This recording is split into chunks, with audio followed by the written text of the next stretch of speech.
Zimbabweans in the 13th centuries were building an empire, a wall that could house over 18,000 citizens. If you look closely at the wall, the architectural detail says nothing less of the geniuses of the indigenous people of Great Zimbabwe. If you look even more closely, you'll realize how much of a nexus the Great Zimbabwe Empire was to trade routes between the Great Silk Road from the east and Africa. Great Zimbabwe is the middleman of the medieval world, a global trading hub that is not just accidentally placed where it is, but a key point connecting to the Indian Ocean as well as the Silk Road. But true genius lies in the stone themselves. There are over 1 million stones, granite stones stacked upon each other, one after the other, stylistically and strategically placed without mortar, and they still stand today, hundreds of years after they were placed.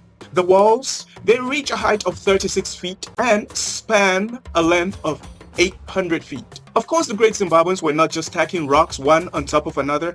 It was a precise geometry and acoustics. Within the walls, structures are strategically built. They were built with the strategy and hierarchy such that a king could stand atop his complex and speak. And whilst he speaks, his voice is acoustically transported down to the valley below in a manner that everyone could hear him loud and clear.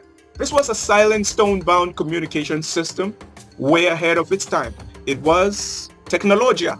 By the 15th century, either overgrazing or a shift in trade or a shift in focus made this city to be abandoned. But today, the remains of the walls are still present for you and I to see and have a glimpse at the wonder and grandeur of the Great Zimbabwe. This wall, along with other great monuments like the pyramids of Giza, as well as the pyramids in Sudan, and the 11 churches of Lalibela, as we will cover in our upcoming videos, and as grand testimonies and a protest against the simple lies that Africans are incapable of grandeur, that Africa has no history of monumental architectures. Great Zimbabwe is not a ruin.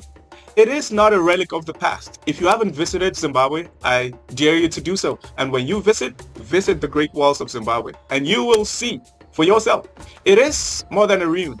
It is an absolute proof that greatness does not really need permission. It only needs a foundation, a nation with absolute determination. We don't mind having and bearing sanctions banning us from Europe. We are not Europeans. We have not asked for any inch of Europe, any square inch of that territory. So, Blair, keep your England and let me keep my Zimbabwe. People must always come first in any process of sustainable development.